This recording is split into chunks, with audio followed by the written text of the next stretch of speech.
ఓం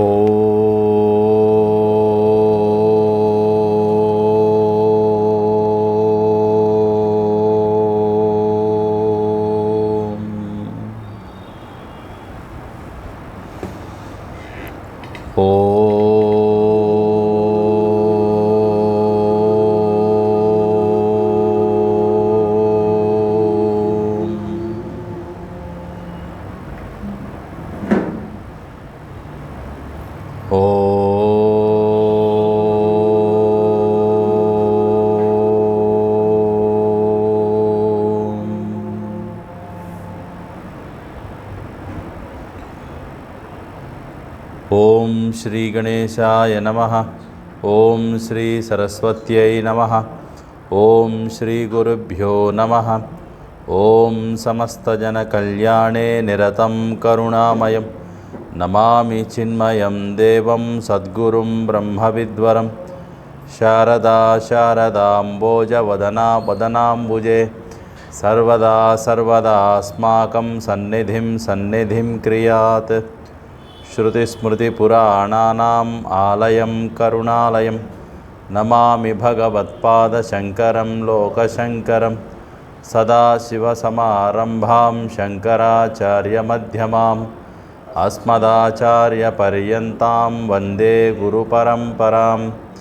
వ్యాసాయ విష్ణురూపాయ వ్యాసరూపాయ విష్ణవే నమో వై బ్రహ్మనిధయే వాసిష్ఠాయ నమో నమః. నారాయణం నమస్కృత్య నరం చైవ నరోత్తమం దేవీం సరస్వతీం వ్యాసం తతో జయముదీరయేత్. ఓం వసుదేవసుతం దేవం కంసచాణూరమర్దనం దేవకీ పరమానందం కృష్ణం వందే జగద్గురుం. కృష్ణం వందే జగద్గురుం. ఓం నమో భగవతే వాసుదేవాయ. ఓం నమో భగవతే వాసుదేవాయ. ఓం నమో భగవతే వాసుదేవాయ.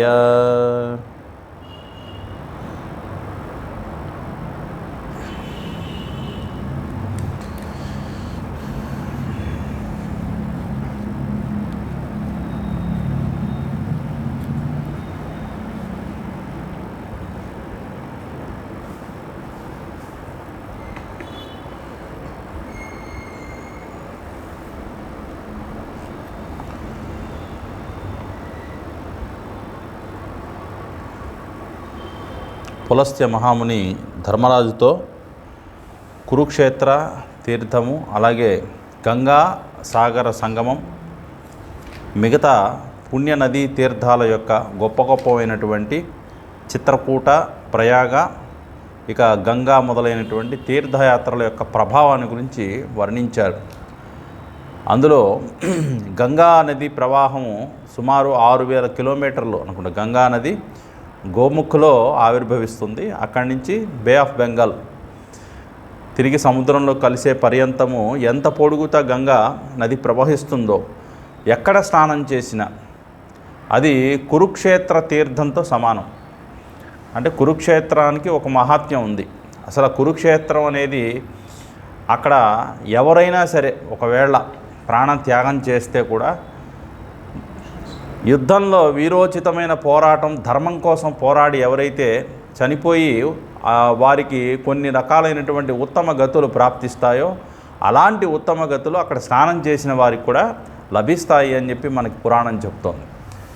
కాబట్టి గంగానదిలో స్నానం చేసిన విధానంలో కూడా అందుకే శంకరాచార్యులు అంతటి వాళ్ళు కూడా అన్నారు, గంగా జలలవ కణికాపీత భగవద్గీత కించిదధీత సకృదపి ఏన మురారి సమర్చ. 3 అర్థాలు ఏమిటి? ఏదో మీరు చెప్తున్నారు, చెప్పండి, వింటాం అంతే. మీరు అర్థాలు అడిగితే ఎట్లా? భగవద్గీత కించిదధీత అంటే ఏంటి?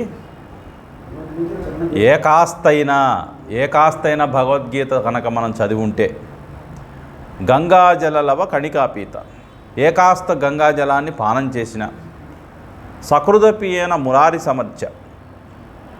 చూడండి, ఏ కొద్ది కాలమైనా మన జీవిత కాలంలో మనఃపూర్తిగా హృదయాన్ని అర్పించి ఆ మురారి అయినటువంటి భగవంతుడిని కాసేపు మీరు పూజ చేసిన, చూడండి, తస్య యమే చర్చాన క్రియతే అంటాడు. అలాంటి వాడితో యముడు చర్చించడట. అంటే వాడికి మృత్యుతో ముఖం అంటే మృత్యు భయము ఉండదు అని అర్థం. ఒక రకంగా మరణ సమయంలో పడేటువంటి వేదన అలాంటి వాడికి ఉండదు. అవునా? కాబట్టి గంగానది యొక్క మాహాత్మ్యాన్ని, ఔన్నత్యాన్ని, ఆ వైశిష్ట్యాన్ని ఎన్నో పురాణాల్లో చెప్పారు. ఇది ఒక్క మహాభారతమే కాదు, అన్ని పురాణాల్లోనూ గంగానది యొక్క ఔన్నత్యాన్ని గురించి చెప్పడం జరిగింది. మహామహులైనటువంటి గొప్ప గొప్ప తపస్సంపన్నులు యావత్తు కూడా ఎందరో గంగానది తీర ప్రాంతాల్లోనే వారు వసించడం, అక్కడ తపస్సు చేసుకోవడం మనం విని ఉన్నాం.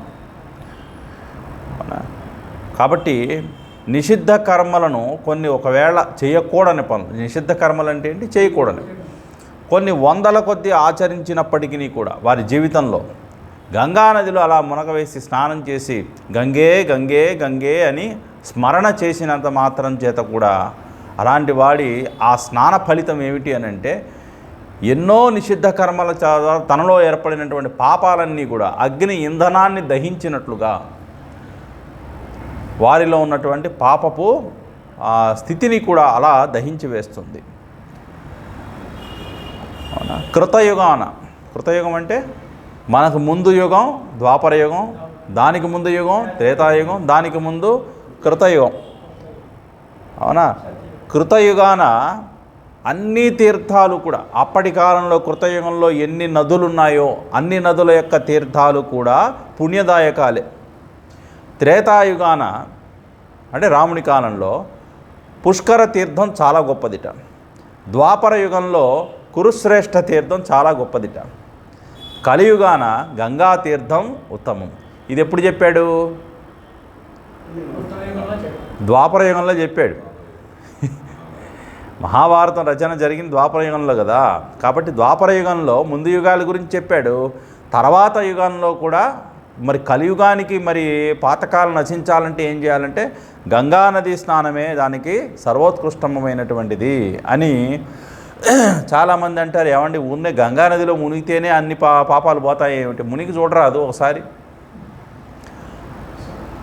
ఎందుకనంటే గంగానది తీరానికి వెళ్ళాలనేటువంటి సంకల్పం చేసి వెళ్లకుండా అవాంతరాలు వచ్చి మధ్యలో ఆగిపోయిన వాళ్ళు ఎంతమందో. టూర్లాగా వెళ్ళటం కాదు, క్షేత్రాటనం, తీర్థాటనం చేయటం వేరు. దానికి ఉపవాసాది మొదలైన నియమాలు పాటిస్తూ, బ్రహ్మచర్యాన్ని పాటిస్తూ, సింపుల్గా అంటే సాదాసీదాగా సహజంగా ఉండటం. అక్కడ ఏసీ రూమ్లు బుక్ చేసుకొని పెద్ద పెద్ద హోటల్స్లో ఉండి సరదాగా బోటు మీద షికారు వెళ్ళినట్టు గంగానదిలో అలా వెళ్ళటానికి కాదు. నిజమైనటువంటి భక్తితో, నిజమైనటువంటి ఇంద్రియ నిగ్రహంతో, మనోనిగ్రహంతో ఆ గంగానది పరివాహక ప్రాంతంలో ఎక్కడ ఉన్న క్షేత్రానికి వెళ్ళి అక్కడ 3 రాత్రులు నిద్ర చేసి, కుదిరితే నెల రోజులైనా మండలం రోజులైనా, లేదు ఒక రోజైనా కనీసం అలా నిద్ర చేసి ఆ నదిలో స్నానం చేసి వచ్చిన తర్వాత అప్పుడు ఫీలింగ్ ఏంటో చెప్పండి. మనం పోసుకున్న పెద్ద టబ్బులో దిగి, స్విమ్మింగ్ పూల్లో దిగి ఈత కొట్టి బయటికి రాగానే అబ్బా ఇప్పుడు నాకు ఫ్రెష్గా ఉంది అంటాడు. ఏంటి, స్విమ్మింగ్ పూల్లో దిగితేనా?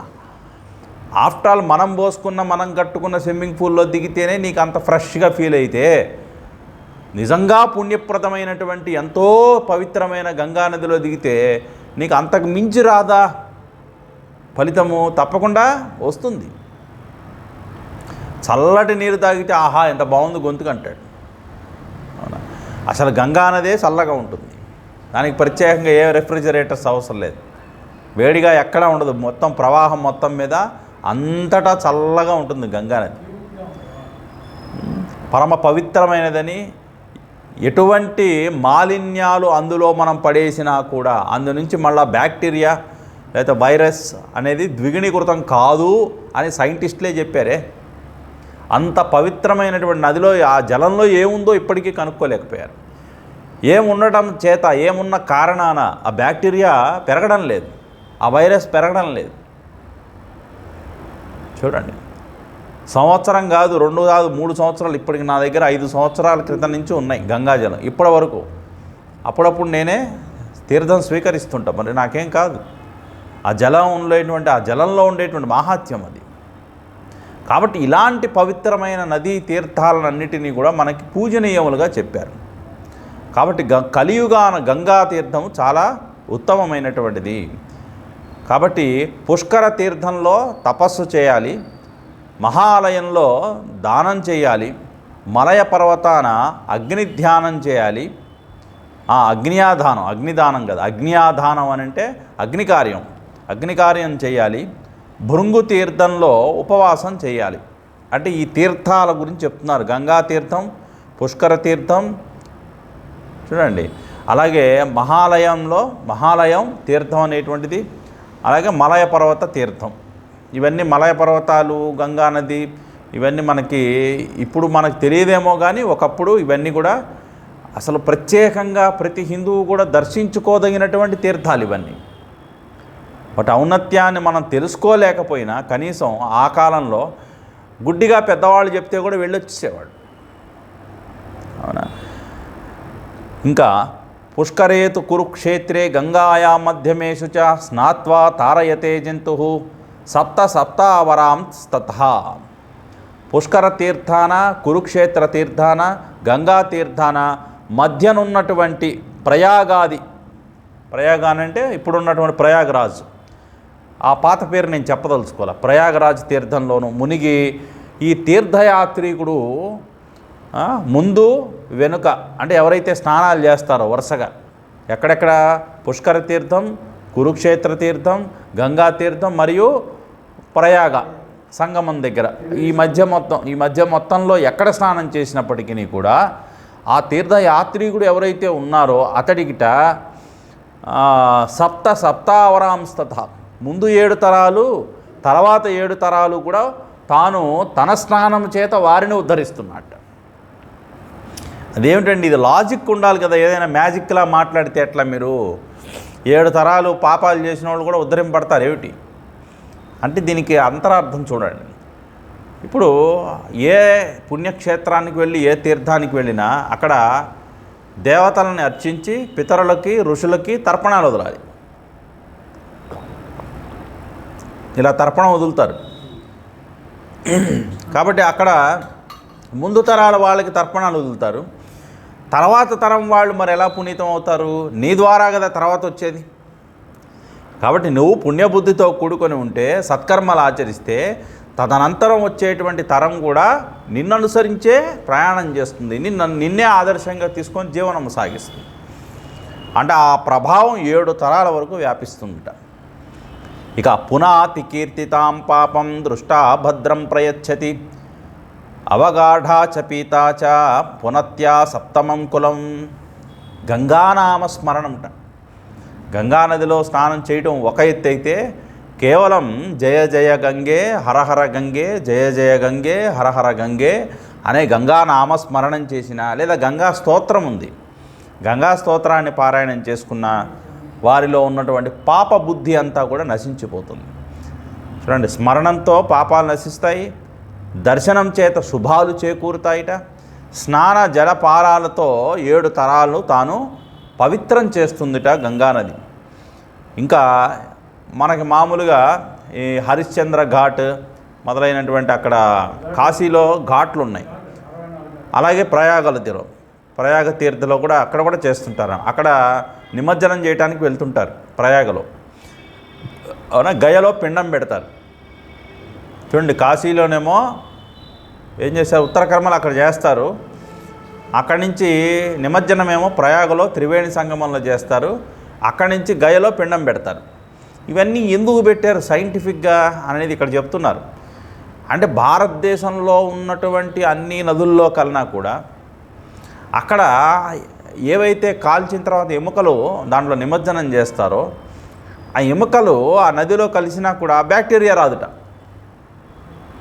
సైంటిఫిక్గా చెప్పిందే. అది త్వరగా ఎముకలు దాంట్లో కలిసిపోతాయి కూడా, ఆ నీటి ప్రవాహంలో కొంచెం కొంచెంగా కరిగిపోతాయి. ఆ సందర్భాన్ని ఇక్కడ ఉటంకిస్తున్నాడు. యావదస్థి మనుష్యస్య గంగాయా స్పృశతే జలం తావత్స పురుషో రాజన్ స్వర్గలోకే మహీయతే. ఆ నదిలో వారి ఎముకలు ఏవైతే ఉన్నాయో, అంటే ఇక్కడ నిమజ్జనం అనే పదం వాడలేదు, కానీ మరి ఎముకలు అనంటే బతికుండగా ఎముకలు తగలవుగా, మరి ఎముకలు అనే పదం వాడారుగా, అస్థి అన్నారు. ఆ ఎముకలు గంగా నదీ జలంతో ఎంతవరకు స్పర్శనం తగిలి ఉంటుందో అంతవరకు కూడా ఆ గతించిన జీవుడు ఎవరైతే ఉన్నాడో అతను స్వర్గంలోనే పూజలు అందుకుంటాడట. అంటే గంగానదిలో నిమజ్జనం చేయబడినటువంటి వారి యొక్క ఎముకలు ఎంతకాలం గంగానదిలో ఉంటాయో అంతకాలం కూడా. యథా పుణ్యాని తీర్థాని న్యాయతనాని చ ఉపాస్య పుణ్యం లబ్ధ్వా చ భవత్యమరలోకభాక్ న గంగా సదృశం తీర్థం నదేవ కేశవాత్పరః బ్రాహ్మణేభ్యః పరన్నాస్తి ఏవమాహ పితామహః. ఇక పుణ్యతీర్థాలు, పవిత్రమైనటువంటి మందిరాలు ఇలా ఎన్నో ఉన్నాయ్యా, ఒకటి కాదు రెండు కాదు. ఇలా అన్నిటినీ సేవించాలి. మ్యాక్సిమం ఎక్కువ ఎంత శక్తి మేరకు మనకి అవకాశం ఉంటుందో అంత శక్తి మేరకు అన్ని చోట్లకి కూడా ఒక దాన్ని కూడా ఏమన్నా విధివశాత్ అంటాడు. అనుకుంటే అన్నీ జరిగిపోవు. కొన్ని ప్రదేశాలకు మనం వెళ్ళాలి అని ప్లాన్ చేసుకుంటాం, కానీ కుదరదు. కొన్ని సందర్భాల్లో సడన్గా అవకాశం వస్తుంది, అకస్మాత్తుగా ఎవరో పిలుస్తారు, మనం వెళ్ళిపోతాం. చూడండి, కాబట్టి ఎప్పుడు మనకి పుణ్యబుద్ధి ఉంటుందో, ఇలా వెళ్ళాలి దర్శించుకోవాలని అనిపిస్తుందో దాన్ని వాయిదా వేయకూడదుట. చూడండి, ఇది నదీ సందర్శనాలు ఒకటే కాదండి, మనం వినే సత్సంగాలు కూడా ఒక నదీ ప్రవాహమే. చూడండి, ఇదంతా మహాత్ములు మనకు అందించినటువంటి జ్ఞాన ప్రసారం. వారు అందించినటువంటి ఆ వాక్కు అనేటువంటి ప్రవాహం ద్వారా తర్వాత తరానికి అందిస్తే ఆ తరం నుంచి మిగతా తరాలకు అలా ప్రవహించుకుంటూ వస్తున్నటువంటి జ్ఞాన ప్రవాహం. అది మహాత్ములు చెప్పినటువంటి అత్యంత పరమ పవిత్రమైనటువంటి గ్రంథాల్లో నిగూఢంగా దాగి ఉన్నటువంటి ఎన్నో విషయాలు లోకంలో అలా లౌకిక విషయాలతో కొట్టుకుపోయేటువంటి మనకి వారి యొక్క వాక్కు ఎలాగైతే పవిత్రమైనటువంటి జలము మనం పానం చేస్తే ఎంత మనం పునీతమైనట్లు భావిస్తాం.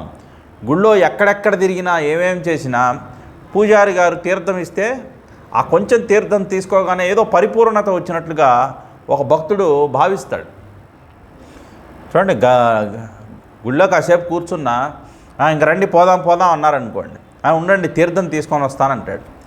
ఆ తీర్థం తీసుకుంటే అదొక ఆనందం. అవునా? అలాగే మన జీవితానికి తీర్థం ఏమిటయ్యా అంటే ఈ సత్సంగత్వే నిస్సంగత్వం. అవునా?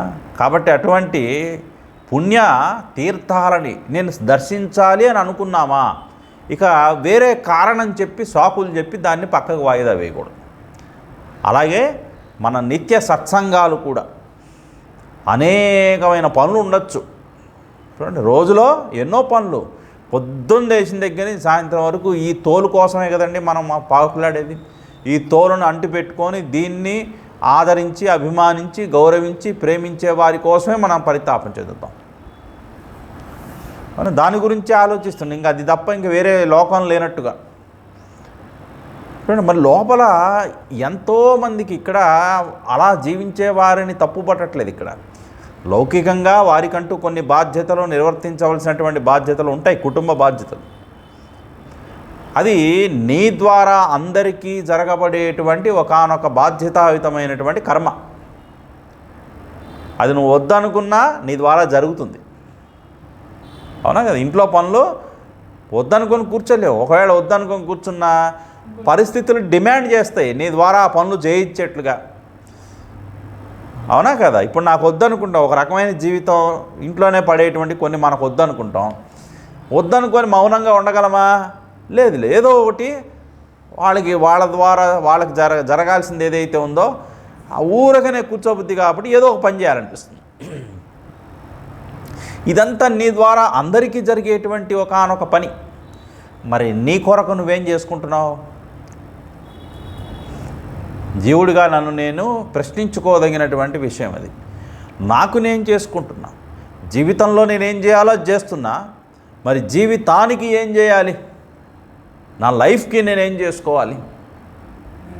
గడిచిపోతోంది కదా, వయసు ముదిరిపోతోంది, వయసు మీద పడుతోంది, రోజు రోజుకి శక్తులు హరించుకుపోతున్నాయి.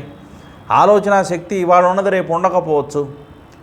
కాబట్టి అప్పటికి నేనేం చేసుకోవాలి? అప్పటికి నేనేదో చెయ్యాలని అనుకుంటే మాత్రం అప్పుడు చేయగలమా? లేదు. అప్పటికి శక్తులు ఉండకపోవచ్చు. కాబట్టి అప్పటికి నేను ఇప్పుడే చేసేదా అంటాడు కులశేఖర ఆళ్వారు. ఆ నామస్మరణము, ఆ సత్సాంగత్యము, ఆ ప్రవచనాలని మనం శ్రవణం చేయటం, వాటిని మననం చేసుకోవటం, నిరంతర అభ్యాసం చేయటం, ఇది నిత్యకృత్యం అవ్వాలట. ఇంకా నా గంగా సదృశం తీర్థం, అసలు గంగా నదితో సమానమైనటువంటి తీర్థం మరొకటి ఈ ప్రపంచంలో లేదు. కేశవుని కంటే అన్యమైనటువంటి దేవుడు మరొకరు లేడు. బ్రాహ్మణుల కంటే వేరు అగ్రమైనటువంటి వర్ణం మరొకటి లేదు. ఇక్కడ బ్రాహ్మణులు అని అంటే మళ్ళీ బ్రాహ్మణ వర్ణాన్ని హైలైట్ చేశారండి అని ఇక్కడ అనుకోకూడదు, గుర్తుపెట్టుకోవాలి. జన్మనా జాయతే శూద్రః, గుర్తుపెట్టుకోవాలి. సంస్కారాద్విజ, పుట్టిన ప్రతి ఒక్కరూ బ్రాహ్మణులైనప్పటికీ పుట్టుకతో ప్రతి ఒక్కరు శూద్రులే. సంస్కారాత్ ద్విజ, మన సంస్కారం పెంపొందించుకుంటే, సత్వగుణాన్ని అలవరుచుకుంటే, శాస్త్రాన్ని అధ్యయనం చేస్తే, అందులో చెప్పబడినటువంటి యమ నియమాలను మనం పాటించినట్లయితే, అలా పాటించి పునీతులైన ప్రతి ఒక్కరూ బ్రాహ్మణులే. కాబట్టి బ్రాహ్మణత్వము కంటే గొప్పదైనటువంటిది ఇంకోటి లేదు అని ఎవరు చెప్పారయ్యా అంటే, ఏవం ఆహ పితామహ, బ్రహ్మదేవుడే, ఈ సృష్టికర్త అయినటువంటి బ్రహ్మదేవుడే సాక్షాత్తు చెప్పాడు. ఇంకా చెప్తున్నాడు, ఎత్ర గంగా మహారాజా సదేతస్తపోవనం సిద్ధిక్షేత్రం చ తజ్ఞేయం గంగాతీర సమాశ్రితం. ఎక్కడ గంగానది ప్రవహిస్తుందో ఆ ప్రదేశము ఉత్తమమైనటువంటి ప్రదేశం. అంటే తక్కినవి కాదా అండి అనంటే కాదు. గంగా నది ప్రవాహంలో పరివాహక ప్రాంతాలు ఏవైతే ఉన్నాయో, అంటే చేరువలో ఉన్నటువంటి ప్రదేశాలన్నీ కూడా అది ఉత్తమమైనటువంటి ప్రదేశాలు. ఇంకా వాటిని ఏమని పిలుస్తారట? తపోవనం. మనకు ఉత్తరకాశీ కూడా చూడండి తపోవనం అని పేరు. అక్కడ తపోవన కుటి అని పేరు. అసలు తపోవన మహారాజు వారి పేరే తపోవనం.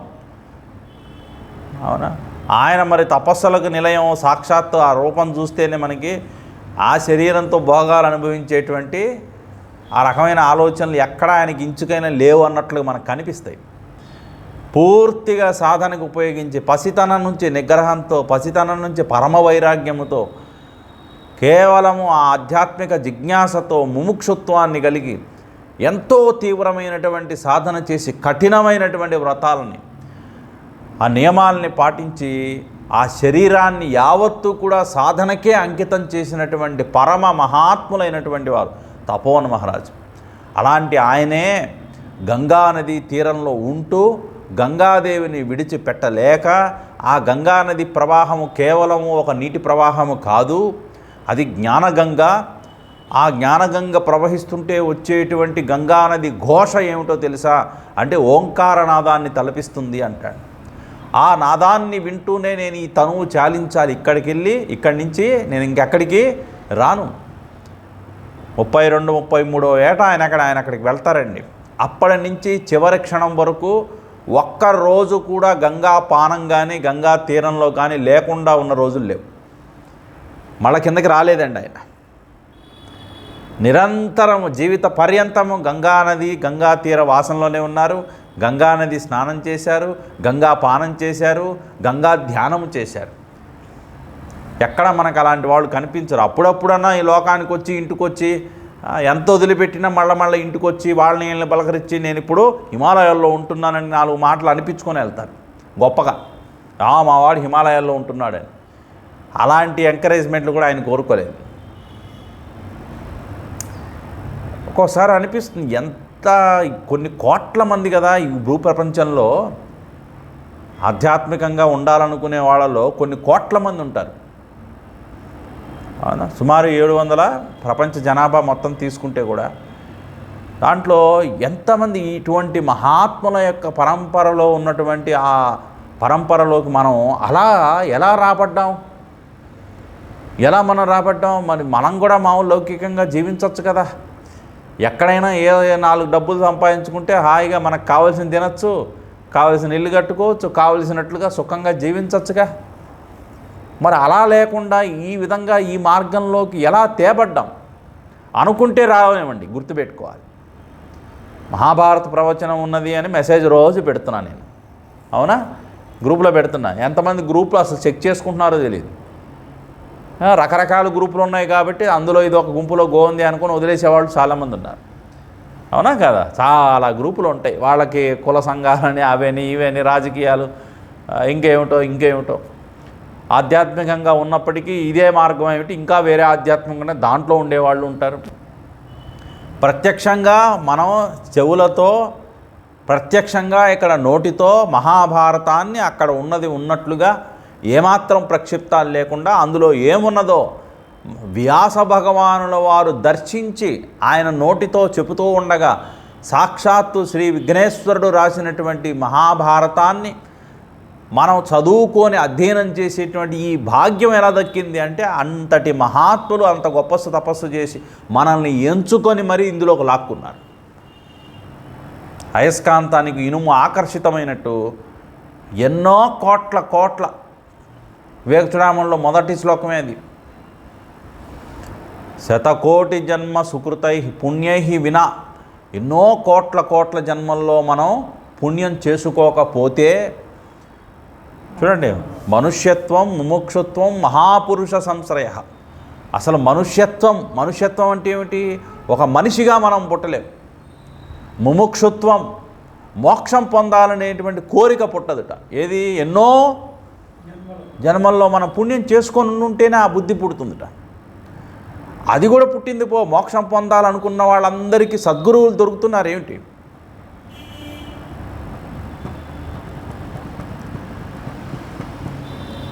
కొన్ని కళలు అంతరించిపోయినాయి. మీకు తెలుసో తెలీదో, వీధి నాటకాలని వేసేవాళ్ళు ఇదివరకు. సాయంత్రం 9-8:30కు వచ్చి ఉంచుంటే మనం భోజనాలు 8:30-7:30కి తినేసేవాళ్ళు. అలా కూర్చోనంటే అందరూ బయట కూర్చుంటే ఆ వీధి నాటకాలు వేసేవాళ్ళు. అలాగే కొన్ని రకాలైనటువంటి కళలు కూడా అంతరించిపోయినాయి, ఇప్పుడు లేవు. తోలుబొమ్మలాటని ఇవన్నీ సరదాగా హాయిగా ఆనందంగా ఇప్పుడు ఏమంటే ఎవరైనా దొరుకుతారా? ఇప్పుడు కొన్ని వేలు లక్షలు ఇచ్చినా వచ్చి చూపించేవాళ్ళు లేరు. ఇప్పుడు ఏది చూసినా మనం టీవీలో చూడాల్సింది, ఏది చూసినా యూట్యూబ్లో తోలుబొమ్మలాట అనగానే దాంట్లో టైప్ చేస్తే అప్పటి కాలంలో ఏదో తోలుబొమ్మలాట ఎక్కడెక్కడో తీస్తే ఆ వీడియోలు పెడతారు తప్ప ప్రత్యక్షంగా మనం చూడలేం. ఒకనాటికి ఏం జరుగుతుందంటే, కనీసం ఇలా మనం గ్రంథాన్ని అధ్యయనం చేసి చదువుకోవడానికి వీలైనటువంటి ఆ తత్వాన్ని ఎరిగినటువంటి, ఇలా అధ్యయనం చేయించేటువంటి మహాత్ములు గురువులు ఇంకొన్నాళ్ళు పోయిన తర్వాత దొరకరు. ఒకనాటి కాలంలో ఇలా ఉపన్యాసాలు జరిగేవి, ఒకనాటి కాలంలో ఇలా గ్రంథాలు ఉండేవి, ఇలా కూర్చొని అధ్యయనం చేసేవాళ్ళు, ఇంత సమయం కేటాయించుకొని దాని గురించి ఆలోచించి బుద్ధిలో కామక్రోధాలు ప్రకోపించకుండా ఒక గంట కాలమన్నా ఉండగలుగుతున్నారు అనే ఒక స్థితిని తర్వాత తరంలో వాళ్ళు ఊహించుకుంటారు అంతే, ఆ అనుభూతిని పొందలేరు. కాబట్టి నిజంగా ముముక్షుత్వం ఉన్న వాళ్ళందరికీ సద్గురువులు దొరుకుతున్నారు ఏమిటి? మహాపురుష సంశ్రయ దుర్లభం ఏతత్రయం దైవానుగ్రహ హేతుకం. ఇలా 3 లభించాలంటే ఎంతో మహాత్ములు ఆశీర్వచనం, వారి యొక్క అనుగ్రహం. అందుకనే యమే వైశవృణితే తేన లభ్య అంటాడు ఉపనిషత్తులో. మనం భగవంతుడిని ఎంచుకొని సద్గురువుని ఎంచుకొని మనం మార్గంలోకి వెళ్ళటం కాదు. ఆ బ్రహ్మము ఎవరిని ఎంచుకుంటుందో అతడికే దర్శనమిస్తుంది, అతడికే సాక్షాత్కారం అవుతుంది. బ్రహ్మము చేత చూడండి, మామా బ్రహ్మ నిరాకరోతు మాహం బ్రహ్మ నిరాకుర్యాం. మనం ఉపనిషత్తులో శాంతి మంత్రంలో చెప్తాం, నేను బ్రహ్మమును నిరాకరించకుండుగాక. అలాగే మామా బ్రహ్మ నిరాకరోతు, నన్ను బ్రహ్మము నిరాకరించకుండుగాక అంటే బ్రహ్మము నన్ను ఎంచుకొనుగాక. కాబట్టి ఆ బ్రహ్మము అనంటే ఎవరు ఇక్కడ?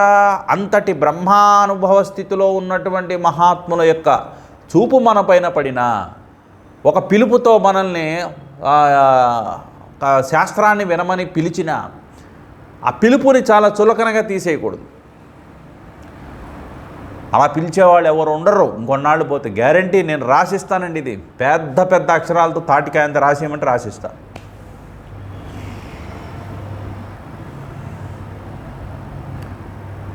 కాబట్టి అంతటి గొప్పవైనటువంటి ఉత్తమమైనటువంటి ఆ గ్రంథాలు, ఆ మహాత్ములు, ఆ తీర్థాలు, ఆ క్షేత్రాలు ఇవన్నీ కూడా పుణ్యమైనటువంటివి. అందుకనే చరతీర్థాలు అంటారండి గురుదేవులు. మహాత్ములందరినీ ఎవరంటే చరతీర్థములుట. తీర్థాలంటే ఒక చోట తీర్థం ఉంటే మనం వెళ్ళి దర్శించుకొని మునిగి మునకలేసి జపం చేసుకొని ఉపవాసం చేసి మనం రావాలి. చరతీర్థములు అంటే ఏమిటి? వాళ్ళే మన దగ్గర నడుచుకుంటూ వస్తారు.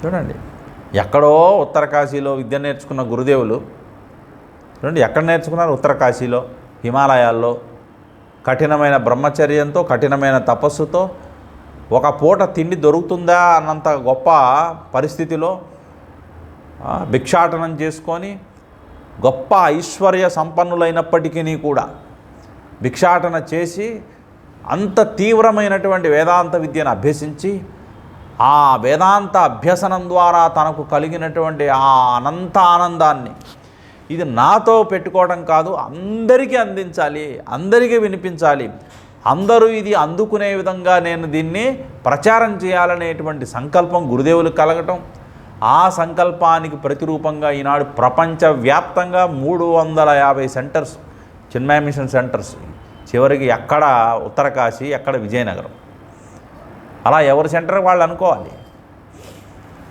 ఎక్కడో ఉన్నది ఇక్కడికి ఎట్లా వచ్చిందండి అసలు? అలా అలా అలా ప్రవహించుకుంటూ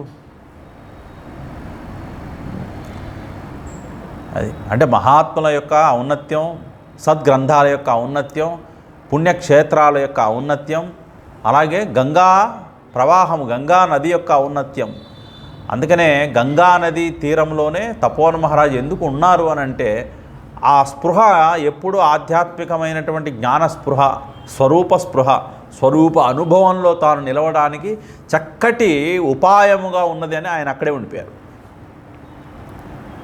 ఇదం సత్యం ద్విజాతీనాం సాధూనామాత్మజస్య చ సుహృదాం చ జపేత్ కర్ణే శిష్యస్యానుగతస్య చ. ఈ సత్యవాక్యాలని అంటే ఇప్పటివరకు చెప్పబడినటువంటి ఈ సత్యవాక్యాలు తీర్థాలను గురించి, క్షేత్రాలను గురించి ఏమేమైతే ఇప్పటివరకు చెప్పడం జరిగిందో, అగస్త్యుడు భీష్ముడికి చెప్పాడో, ఇవన్నీ కూడా బ్రాహ్మణాది ద్విజులకు, సాధు సత్పురుషులకు, పుత్ర స్నేహిత శిష్య అనుయాయీయ వర్గాన్ని యావత్తుకి కూడా ఇది మీరు తెలుసుకొని అలా ఉండడం కాదు, ఇది అందరికీ తెలియచేయాలి అని చెప్తున్నారండి. ఇది మనకు ఒక బాధ్యతనిచ్చి, గురుతర బాధ్యతను మనకు అందిస్తోంది. గంగానది తీర్థం యొక్క, గంగా పానం యొక్క, గంగా స్నానం యొక్క, గంగా తీర వాసం యొక్క, గంగ యొక్క ఔన్నత్యం ఏమిటి, మహాత్మ్యం ఏమిటి తెలుసుకొని ఇది కనీసం ఒక్కరికైనా చూడండి, మనకు తెలిసిన వారిలో ఒక్కరికైనా దాని యొక్క మహాత్మ్యాన్ని, ఈ విషయాలని గురించి వివరించి చెప్పాలట. కాబట్టి ఇదం ధన్యమిదం మేధ్యం, ఇదం స్వర్గమనుత్తమం, ఇదం పుణ్యమిదం రమ్యం, పావనం ధర్మముత్తమం. ఈ గంగా మాహాత్మ్యం ఏదైతే ఇప్పటివరకు మనం విన్నామో ఇది ధన్యం, పవిత్రం, స్వర్గప్రాపకం, పరమోత్తమం, ఇది పుణ్యజనకం. ఇక పుణ్యబుద్ధే తప్ప వాడికి పాపచింతన కించిత్తు కూడా వాడికి వచ్చే అవకాశం ఉండదు. ఈ గంగా మాహాత్మ్యాన్ని కనుక వింటే ధర్మసహితం. చూడండి, ధర్మసహితం అంటే ఏమిటి? ఎన్నో ధర్మాలని కూడా ఇందులో మాహాత్మ్యంలోనే ధర్మాలని కూడా ఇమిడ్చి మరీ చెప్పబడింది. కనుక పావనం శ్రేష్టం. పావనం అంటే ఏమిటి అంటే పరమ పవిత్రమైనటువంటిది. ఆ గంగా నదిలో స్నానం చేసినటువంటి మహాత్ముల యొక్క చరిత్రలు, ఆ గంగా తీర వాసనలో తపస్సు చేసినటువంటి మహాత్ములు, వీరందరి జీవితము పావనము, గంగా నది పావనం, గంగా మాహాత్మ్యము పావనం. కాబట్టి శ్రేష్టం అని ఇంకా చెప్తున్నారు. మహర్షీణామిదం గుహ్యం సర్వపాప ప్రమోచనం అధీత్య ద్విజమధ్యే చ నిర్మల స్వర్గమాప్నుయాత్. ఇది ఇప్పటివరకు చెప్పబడినటువంటి మహర్షి ఎవరు చెప్పారు? ఇదంతా అగస్త్యుడు భీష్మ పితామహుల వారికి చెప్తున్నారు. అదే పులస్త్య మహర్షి పులస్త్య మహర్షి భీష్ముల వారికి చెప్తున్నారు. ఏం చెప్తున్నారు ఇక్కడ? అసలు మహర్షీణామిదం గుహ్యం సర్వపాప ప్రమోచనం అధీత్య, అసలు ఇది మహర్షులకు కూడా తెలియనటువంటి రహస్యం అది. అంటే ఈ మాహాత్మ్యం అంతా మహర్షులకి తెలియదు.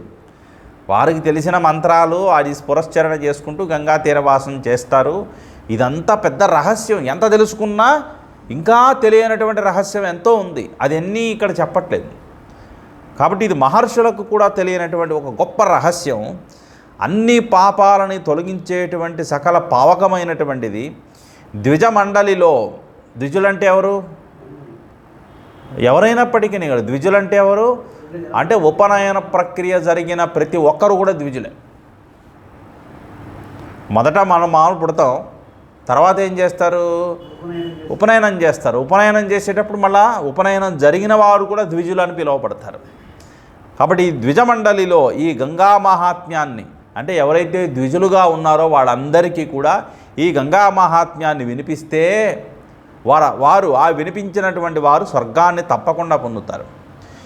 శ్రీమత్ స్వర్గ్యం తథా పుణ్యం సపత్న శమనం శివం మేధాజననమగ్రియం వై తీర్థవంశానుకీర్తనం అపుత్రో లభతే పుత్రం అధనో ధనమాప్నుయాత్ మహీం విజయతే రాజా వైశ్యో ధనమాప్నుయాత్ శూద్రో యథేప్సితాన్ కామాన్ బ్రాహ్మణః పారగః పఠన్ యస్యేదం శృణుయాన్ నిత్యం తీర్థపుణ్యం నరశుచిః జాతి సస్మరతే బాహ్వీ నాకపృష్ఠే చ మోదతే గమ్యాన్యపి చ తీర్థాని కీర్తితాన్యగమాని చ.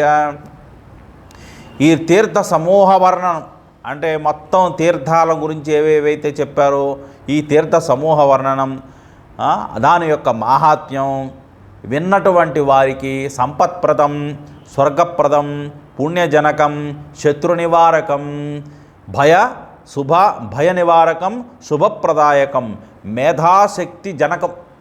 ఇవన్నీ ఏదో చెప్పండి మేము వింటాం అన్నందుకు అలా చెప్పలా. ప్రతి ఒక్కదానికి కూడా ఒక సైంటిఫిక్ థియరీ ఉంది. సంపత్ప్రదం అన్నాడు. సంపత్ప్రదం అంటే ఏమిటి? మంచి సద్గుణాలు అలవడతాయి. సంపద అంటే అది. అన్ని సంపదల కంటే మించిన సంపద ఏమిటండి? సద్గుణ రాశి అంటారు చూడండి, సద్గుణ సంపత్తి ఇక్కడ చెప్పేది. అంతేగాని డబ్బులు కావాలంటే ఇది వినంగానే డబ్బులు ఏమి రావండి. నువ్వు సంపాదించుకో, చెమటోడ్చి రక్తం ఆవిరి చేసి కష్టపడి సంపాదించు. ఎల్లభసే నిజ కర్మోపాత్తం విత్తం తేన వినోదయ చిత్తం. ఊరికినే 10 పైసలు వస్తే కూడా నువ్వు తీసుకోవద్దు. కష్టపడి సంపాదించగా నీకు వచ్చిన డబ్బు ఏదైతే ఉందో దాంతో నువ్వు సుఖించు. అలా నువ్వు సంపద పెంచుకో. ఇది సంపత్ప్రదం అని మరి ఎందుకన్నారండి అనంటే ఆధ్యాత్మిక సంపదని పెంచేటువంటిది.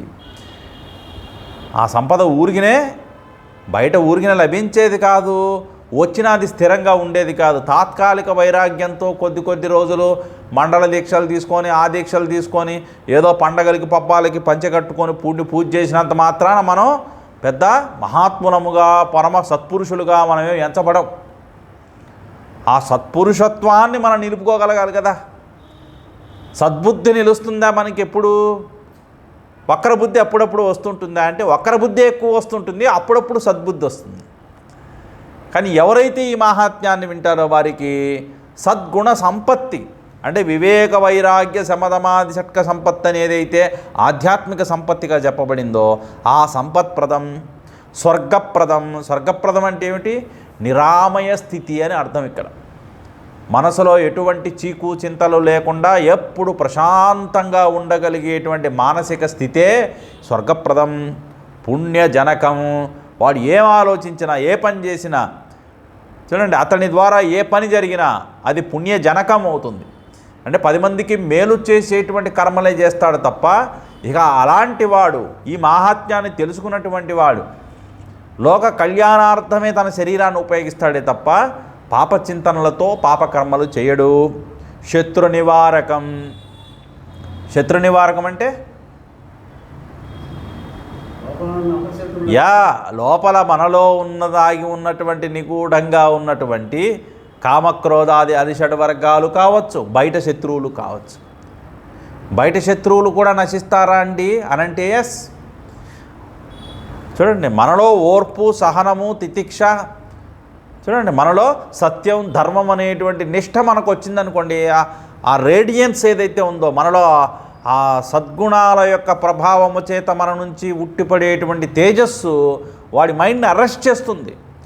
చంపాలనుకున్నవాడు చంపలేక కొంచెం కోప్పడి తిట్టేసి వెళ్ళిపోతాడు. తిట్టాలనుకునేవాడు నోరు మూసుకొని వెళ్ళిపోతాడు. ఆ ప్రభావం ఉంటుంది మహాత్ములను చూడగానే, అలా అనిపిస్తుంది వాళ్ళకి. అలా అనిపించేంత గొప్ప తపస్సు మనం చేయగలగాలి. చూడండి, ఆ సద్గుణాలను లోపల అంతఃశత్రువులను జయించగలిగితే అప్పుడు ఆ ప్రభావం ఉందా లేదా అనేది జయించిన తర్వాత మాట్లాడాలి. జయిస్తేనే అందరూ లొంగిపోతారు ఏమిటి? కత్తికి కత్తి, ఆయుధానికి ఆయుధం, దెబ్బకు దెబ్బ కొట్టాల్సిందే. మేమేమో చేతకాని వాళ్ళు అనుకున్నారా? అన్నిటికంటే పదునైనటువంటి గొప్ప శక్తివంతమైన వెపన్ ఏంటండి? ఆయుధం ఏంటండి ఈ ప్రపంచంలో? అన్నిటికంటే గొప్పదైనటువంటి ఆయుధం ఏమిటంటే జ్ఞానం. ఆ జ్ఞానం అనేటువంటి జ్ఞానాశిన అంటారు. జ్ఞానం అనేటువంటి ఖడ్గము చేత చూడండి, అజ్ఞానం అనేటువంటి అంతఃశత్రువులు అనేటువంటి ఆ వర్గాన్ని యావత్తు కూడా సమూలంగా ఛేదించి పారే అంటారు. శుభప్రదాయకం చూడండి, ఎవరితో ఉంటే వారికి ఇలాంటి వారి వల్ల ఏం జరుగుతుందట? శుభప్రదమే. వీరి ఆలోచనలు 10 మందికి శుభాన్ని కలిగిస్తాయి. మేధాశక్తి జనకం, మేధాశక్తిని పెంపొందిస్తుంది. ఎందుకంటే ఎన్ని పుణ్యక్షేత్రాలు, ఎన్ని తీర్థాలను గురించి వరుసగా చెప్పారండి. ఇన్ని తీర్థాలని జ్ఞాపకం పెట్టుకోగలమా?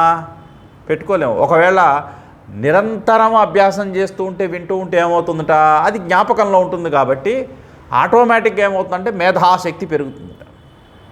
పసిపిల్లలకు కూడా ఇలాంటివి చెప్పామనుకోండి, ఆ పసిపిల్లలు విని ఆ పేర్లు గుర్తుపెట్టుకొని ఆయా క్షేత్రాల్లో ఏ మహాత్ములు వచ్చారు, అక్కడ తీర్థం పేరేమిటి, అక్కడ ఏం చేయాలి, ఇవి అన్నీ ఒక్కొక్కటి వాళ్ళకి చెప్పుకుంటూ వాళ్ళకి గనక మనం పెంచామనుకోండి మేధాశక్తి పెరుగుతుంది.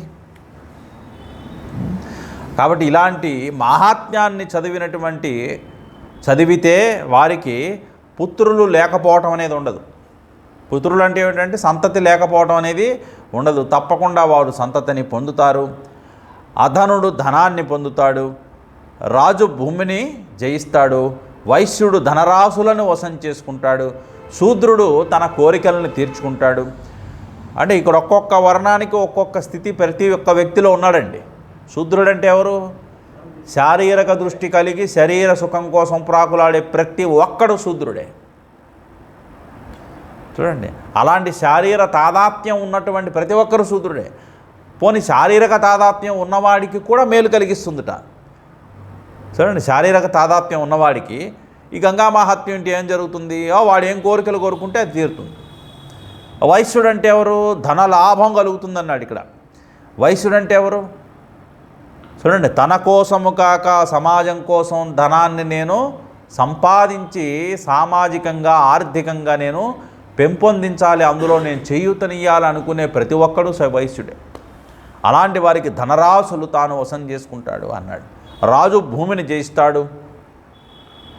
రాజు అంటే ఎవరు? పాలనా శక్తి కలిగినటువంటి వారు.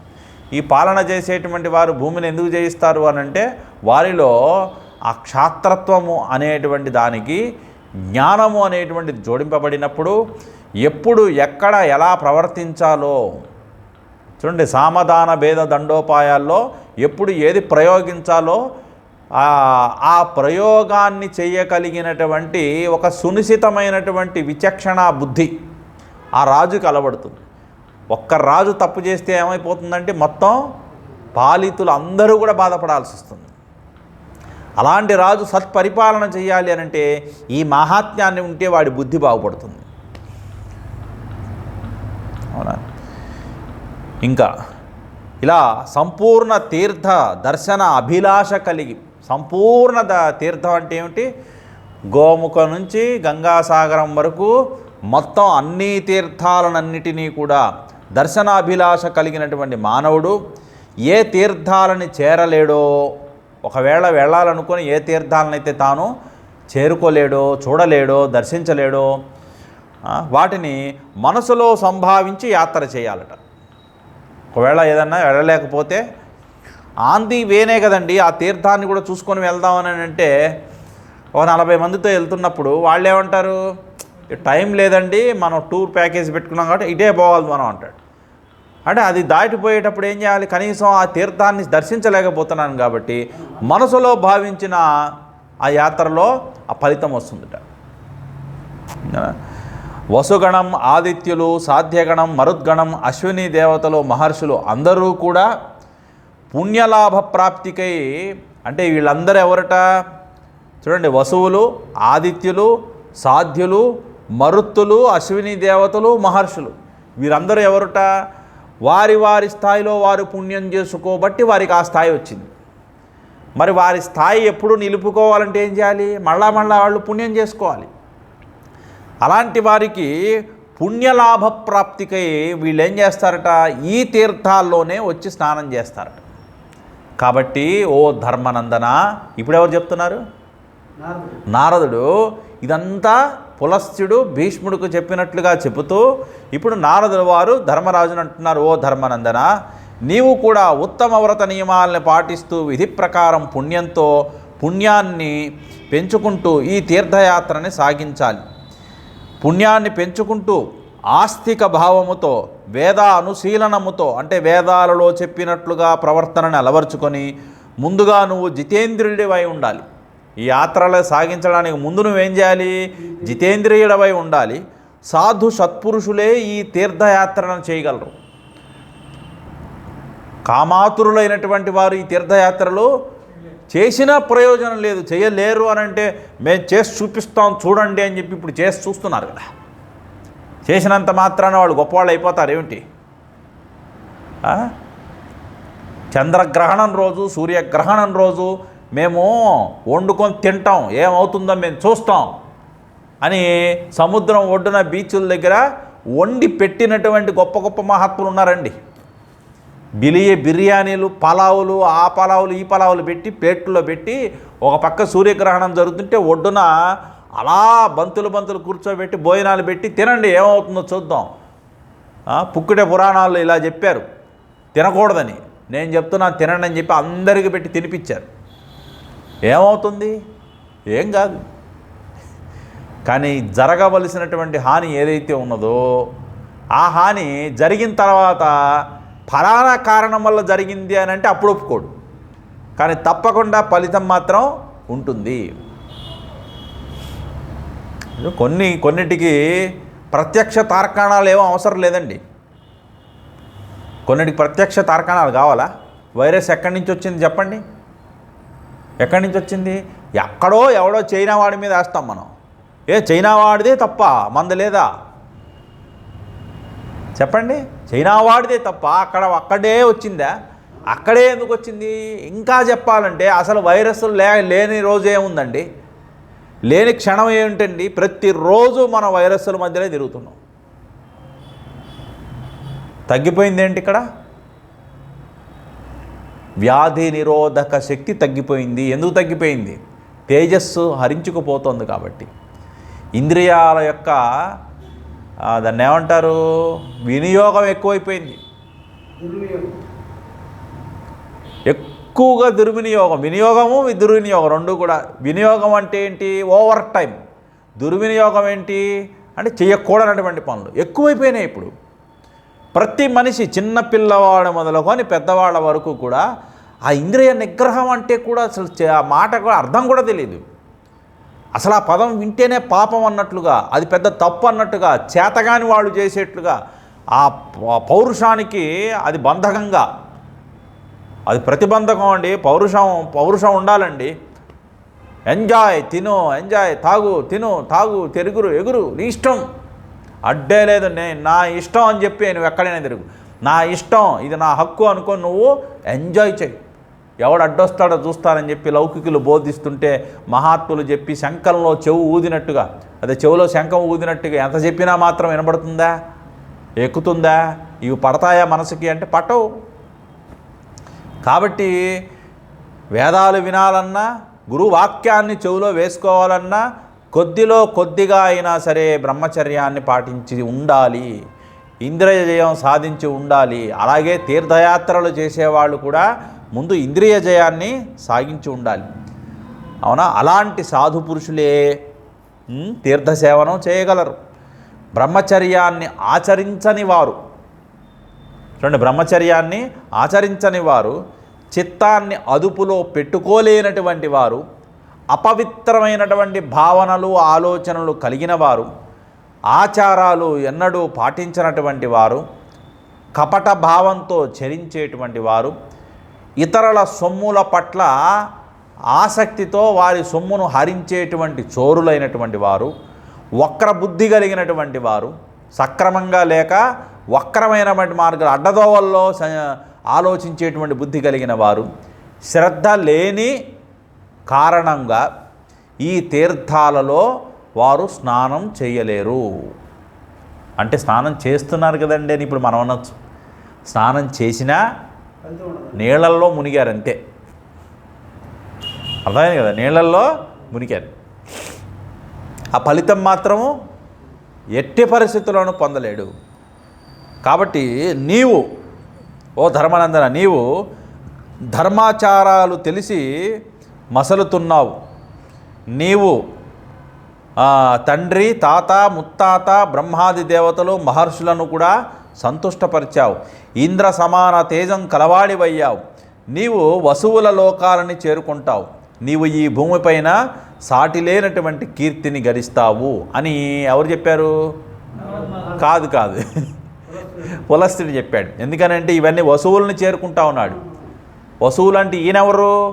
అష్టవసువుల్లో ఒకడండి భీష్ముడు, 8వ వాడు.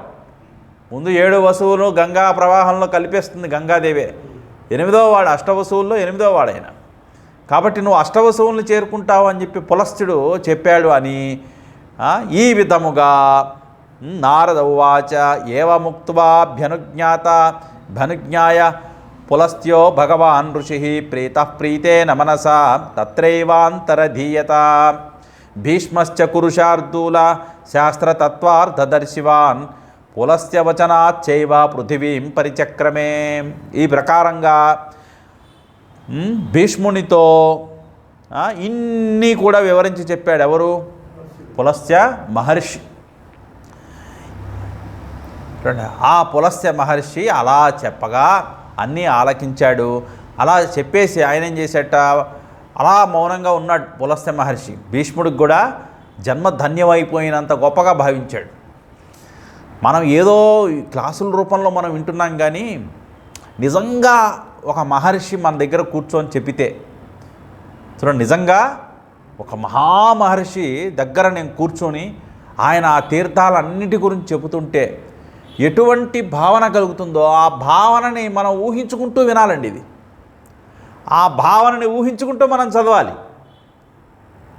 చూడండి, ఎందుకంటే అందరి దగ్గరకు వచ్చి చెప్తారు ఏమిటి, ఇంతమంది మహర్షులు, రాజులు ఉన్నారే, వాళ్ళందరూ ఎంతమంది మహర్షులు ఇలా పరిగెత్తుకుంటూ వస్తారు? మరి భీష్ముడి దగ్గరికి ఎందుకు రావాల్సి వచ్చింది అంటే ఆయనకి ఆ పుణ్యం ఉంది, పుణ్య పరిపాకం ఉంది కాబట్టి అది ఎందుకు వినిపించాలనుకున్నాడో మరి ఆయన దగ్గరికి రావటం, పులస్త్యుడు వినిపించడం, అలా వినిపించి భీష్ముడు చాలా సంతుష్టుడయ్యాట.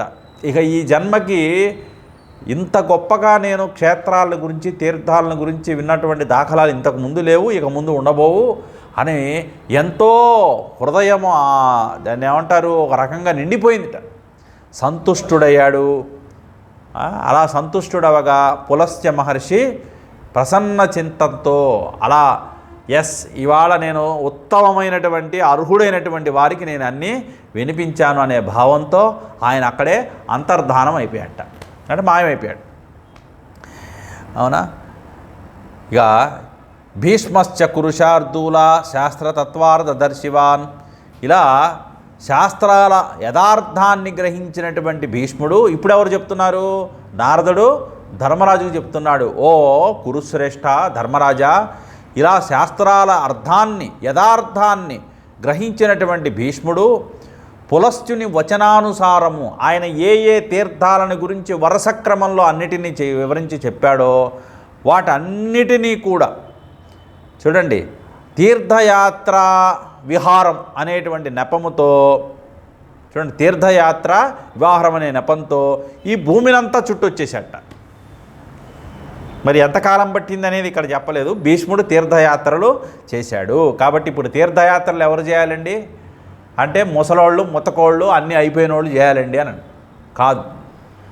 తీర్థయాత్రలు చెయ్యాలి అనేటువంటి సంకల్పం ఏ క్షణంలో వస్తుందో ఆ తక్షణమే మళ్ళీ ఇంకా అది ఆవిరైపోకుండా ఆ బుద్ధి మళ్ళా నీరుగారిపోకుండా ఉన్నప్పుడే వెంటనే ఏదో ఒక నెపంతో వెళ్ళిపోవాలట. ఎందుకంటే అలాంటి బుద్ధి రావడం చాలా అరుదని చెప్తున్నారు. అవునా? ఈ ప్రకారంగా సమస్త పాపాలని విదూరం చేసేటువంటి మహాపుణ్యప్రదమైనటువంటి ప్రతిష్టానపురం, అసలు యాక్చువల్గా ప్రయాగరాజ్ అని మనం పిలుస్తున్నాం ఇప్పుడు. ఆ ప్రయాగకు పేరేమిటట? ప్రతిష్టానపురం అండి. మరి ఈ పేరు మనం వాళ్ళకి తెలియదేమో. ఈ మధ్యన అలహాబాద్ ఉంటే దాన్ని ప్రయాగరాజ్ అని పేరు పెట్టారు. యాక్చువల్ దాని పేరేం పేరుట? ప్రతిష్టానే ప్రతిష్ఠిత ప్రతిష్టానపురం ఉంటుంది దాని పేరు. ఈ భూమిపైన ఆ ప్రతిష్టానపురం అంటే ప్రయాగగా పిలుచుకునే ఆ ప్రదేశము, ఆ తీర్థము ఈ భూమిపైన సుప్రతిష్ఠితమైనటువంటిది. అది ఎప్పుడూ ఉండేటువంటిది. అవునా?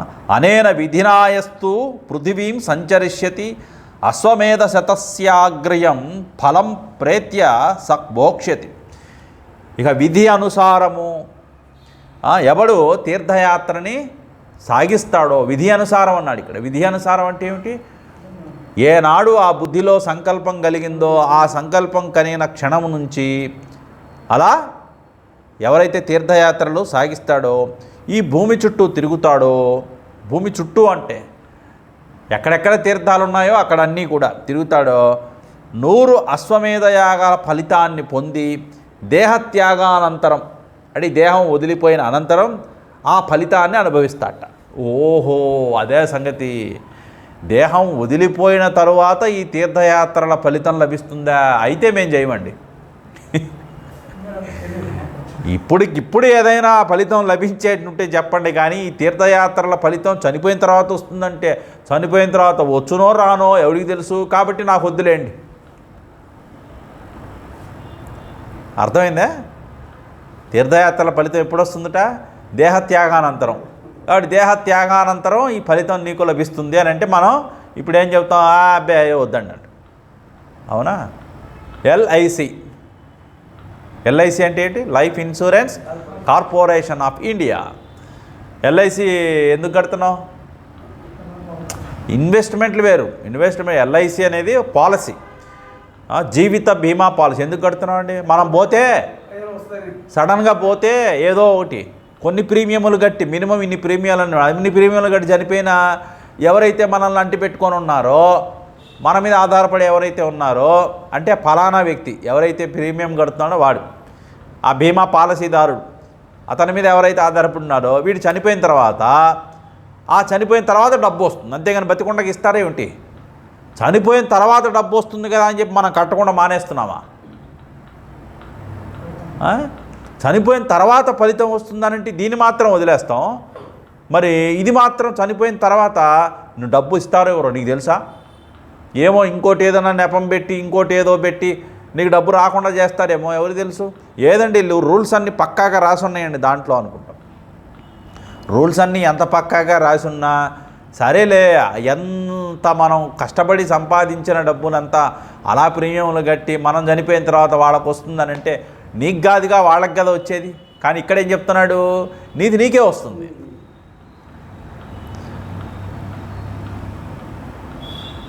పుట్టుకతోనూ ధనము తేడెవ్వడు. అవునా? పుట్టుకతోనే ఎవరు కూడా ధనాన్ని చెవడు. పోయేనాడు రత్నరాశులు తీసుకొని పోడు. మరి ఏం తీసుకెళ్తాడు? మట్టే. పిడిగడ మట్టి చేతిలో అలా పట్టుకొని పోతాడు బిగించుకొని. మట్టిలో చేతి రిక్తహస్తాలతో వెళ్ళిపోవాల్సిందే. అవునా? భుజించిన నాళ్ళు ఏం మింగ లవణమన్నమే కానీ సువర్ణం తినగలడా? ఉప్పేసిన అన్నమే తింటాడు తప్ప సువర్ణాన్ని తినగలడా ఏమిటి? నడి ఈ మాత్రం దానికి మరి ఈ శరీరం ఎందుకయా ధరించాలా అంటే ఈ శరీరంతోనే చేయగలిగినటువంటి గొప్ప పనులు ఏవైతే ఉన్నాయో ఆ పనుల గురించే శాస్త్రం చెబుతుంది తప్ప అన్యమైన పనుల గురించి మాట్లాడటం శాస్త్రానికి చేత కాదు. మనకి ఇష్టమైతే చేయొచ్చు, లేకపోతే మానుకోవచ్చు. ఎవరి కర్మ వాళ్ళది. కాబట్టి బ్రతికి ఉండగానే ఈ తీర్థయాత్రలు చేసినటువంటి వారికి ఈ దేహ త్యాగానంతరం ఆ ఫలితాన్ని తప్పకుండా అనుభవిస్తాడు. ఎందుకని ఈ మాట చెప్పారు అనంటే, దేహ త్యాగానంతరము కొంతమంది సజావుగా మళ్ళీ తిరిగి ఇంకో జన్మ రాదండి. ప్రేతాలుగా ఇక్కడే తిరగచ్చు, కోరికలు తీరనటువంటి వారుగా ఇక్కడిక్కడే సంచారం చేయవచ్చు, పీడించుకు తినచ్చు, ఇక్కడ వాళ్ళనే ఆవహించవచ్చు. ఒకవేళ యాతనా శరీరం అంటారు, ఆ దేహం త్యాగం చేసిన తర్వాత ఉండేది ఏంటంటే యాతనా శరీరం అంట. ఆ యాతనా శరీరంతో పాపం అన్ని కోరికలు ఉంటాయిట వాళ్ళకి. యాతనా శరీరంతో ఉన్నా కూడా అన్ని కోరికలు ఉంటాయి, కానీ దేహం లేదు. చూడండి, బాగా ముసలాడైపోయాడు, విపరీతమైన కోరికలు ఉన్నాయి. పరిగెత్తాలని కోరిక, పరిగెత్తలేడు. కోరికలు తీర్చుకోవాలని కోరిక, కానీ తీర్చుకునేటువంటి శక్తి లేదు. ఎంత నరకం అనుభవిస్తాడండి వాడప్పుడు, అవునా? అలాగే అసలు శరీరమే లేకపోతే యాతనా శరీరంతో, ఆ యాతనా శరీరపు ఆ యాతన అనే పదమే అందుకని ఏమిటి నాకు ఈ యాతన అంటుంటారు కదా, ఆ పడే బాధలను గురించి వర్ణిస్తారు. గరుడ పురాణంలో వస్తుంది అది మనకి. అంత గొప్పదైనటువంటి బాధను అనుభవిస్తాట. ఆ బాధలు ఏమీ ఉండవు. ఎందుకనంటే వీడు తీర్థయాత్రలు చేశాడు రా అబ్బాయి, వీడిని మనం యాతన చేయకూడదు, పోనైనా చక్కగా స్వర్గానికి పో అంటాడు. కాబట్టి కురుశ్రేష్ఠుడైనటువంటి భీముడు తీర్థయాత్ర చేసి సంపాదించినటువంటి ఫలం కంటే 8 రెట్లు ఫలము ఉత్తమ ధర్మాచరణ ఫలం. అంటే తీర్థయాత్రల ఫలితం అంతా మళ్ళీ ఎలా వస్తుందట, ఉత్తమమైనటువంటి ధర్మాచరణ చేస్తే, ఎన్ని తీర్థయాత్రలు చేస్తే ఎంత ఫలితం వస్తుందో అంత ఫలితము ఉత్తమ ధర్మాన్ని ఆచరించినటువంటి వారికి వస్తుందట. అది నీదే అవుతుంది ధర్మజా. నారదుల వారు చెప్తున్నారు. ఎందుకంటే ఇప్పుడు ఆవేశపడిపోతున్నారు కదా, తెగ భీముడు ఆవేశపెడుతున్నాడు, ఈయనేమో బాధపడుతున్నాడు. నీ వలనే అర్జునుడు దూరం అయ్యాడంటాడు, నీ పాచికల వలనే రాజ్యం పోయిందంటాడు. ఈ ఆలోచనలో ఒకవేళ పొరపాటున తొందరపాటు నిర్ణయాలు తీసుకొని అధర్మాచరణకు పోవచ్చేమో. కాబట్టి ఎట్టి పరిస్థితుల్లో నువ్వు ధర్మం తప్పద్దు అనే ఒక బోధ చేస్తున్నట్టున్నారు ఇక్కడ నారద మునుల వారు. కాబట్టి ఓ ధర్మజా, నీవు ఋషులందరినీ నీతో తీసుకువచ్చి తీర్థయాత్ర చేయించడం ద్వారా నీకు 8 రెట్లు పుణ్యం నీకు సంక్రమిస్తుంది. ఈ తీర్థాలన్నిట రాక్షసగణం వ్యాపించి ఉంది. హే కురునందన ధర్మజ, నీవు తప్ప వేరొకరు ఈ తీర్థాల్లో యాత్రలు చేయలేరు. అంటే ఆ కాలంలో రాక్షస గణాలన్నీ అక్కడ ఉండేవిట. కానీ నువ్వు క్షత్రియుడివి, మంచి తేజస్సు పరాక్రమం కలిగిన వాడు కాబట్టి నువ్వు చేయగలుగుతున్నావయ్యా. ప్రాతకాలాన మేల్కొని ఎవడు ఈ పులస్త్యుడు భీష్ముకు ప్రబోధించినటువంటి ఈ చరిత్రని సంపూర్ణంగా శ్రద్ధగా పఠిస్తాడో వాడికి పాపాలన్నీ తొలగుతాయి. ఋషి ప్రవరులైనటువంటి వాల్మీకి, కశ్యపుడు, చూడండి వాల్మీకి మహర్షిని గురించి కూడా చెప్తున్నారు.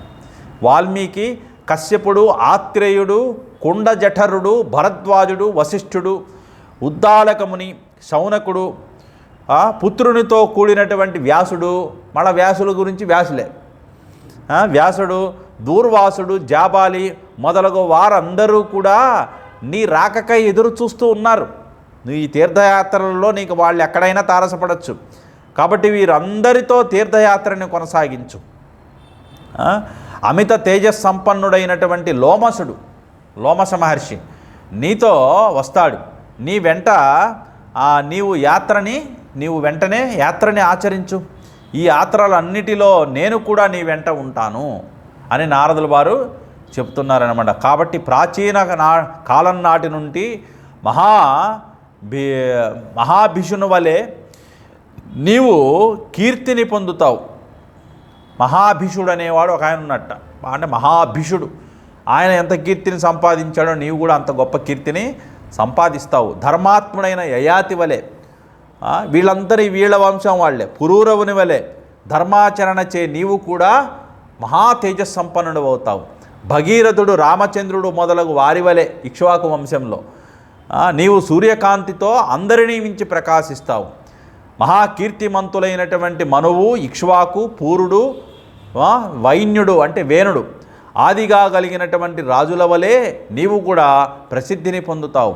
వృత్రాసురుని సంహరించి శత్రువుల్ని జయించి ఇంద్రుడు పూర్వం ముల్లోకాలని మళ్ళా తిరిగి కైవసం చేసుకున్నట్టుగా ఈ విధంగా నీవు కూడా శత్రువులందరినీ సంహరించి తిరిగి నీవు నీ రాజ్యాన్ని నీవు పొంది భూమిని జయించి కార్తవీర్యార్జునుల వలె ధర్మంగా ఖ్యాతిని సంపాదిస్తావు అని దేవర్షి అయినటువంటి నారదుడు పైన వివరించిన ప్రకారంగా ధర్మరాజుని ఊరడించి అతని ఆజ్ఞ గైకొని, అంటే ధర్మరాజుకి అంతా చెప్పి పులస్త్యుడు భీష్ముడికి ఇలా చెప్పాడని తాను చెప్పాలనుకున్నదంతా పులస్త్యుడు భీష్ముడికి చెప్పినట్లుగా మొత్తం వివరించి అక్కడే అంతర్ధానమయ్యాట. అలా ధర్మాత్ములైనటువంటి యుధిష్ఠిరుడు ఈ విషయాలను, అంటే చెప్పబడిన విషయాలన్నింటినీ ఆలోచిస్తూ తన వద్ద ఉన్నటువంటి ఋషు గణాలందరికీ కూడా పుణ్యప్రదమైన ఆ తీర్థయాత్రల వృత్తాంతాన్ని తెలిపేట. వెంటనే ఆచరణలో పెట్టాడండి. కాబట్టి విన్నది వెంటనే మరొకరికి చెప్పుకోవాలి. కాబట్టి అందుకనే విన్నది కనీసం ఎవరికి చెప్పడానికి లేకపోతే కూర్చొని ఆ మననం చేసుకోవాలట. మంచి విషయాలు ఏవైతే మనం విన్నామో వాటిని వెంటనే ఇది అయిపోగానే వెంటనే టీవీ చూడటం, వెంటనే లోక విషయాలు లోకరామాయణం మాట్లాడడం కాదు. ఇది అయిపోయిన వెంటనే ఒక 15 నిమిషాలు అరగంట ఇంటికి వెళ్ళినా కూడా ఈ విషయాల గురించి కాసేపు ఆలోచించుకోవాలి. ఇప్పుడు ధర్మరాజు చేసినట్టు కదా, ఇందాక ఏం చెప్పాడు, ఈ విషయాన్ని విని సాధు మహాత్ములందరికీ బ్రాహ్మణ ప్రవరులకు నువ్వు విస్తరించి చెప్పాలి. ఒకరికైనా కనీసం వివరించి ఈ మహాత్మ్యాన్ని గురించి చెప్పగలిగితే వాడు గొప్పవాడవుతాడు అని చెప్పాడు. ఇలా చెప్పిన తర్వాత ఇప్పుడు యుధిష్ఠిరుడు పుణ్య తపోవన ఆశ్రమాలను గురించి ఇక పాండవ పురోహితుడైనటువంటి ధౌమ్యుడిని ప్రశ్నిస్తాడు. ధౌమ్యుడు ఏం చెప్పాడు, ధౌమ్యుడి నుంచి వినవలసినటువంటి విషయాలు ఏమిటో వచ్చే వారం మళ్ళా బుధవారం గురువారం ఇదే సమయానికి అంటే 6:30 నుంచి మనం ప్రవచనం. ఓం సర్వే భవంతు సుఖినః, సర్వే సంతు నిరామయాః, సర్వే భద్రాణి పశ్యంతు, మా కశ్చిత్ దుఃఖభాగ్ భవేత్. ఓం శాంతి శాంతి శాంతి. హరి ఓం. శ్రీ గురుభ్యో నమః. హరి ఓం.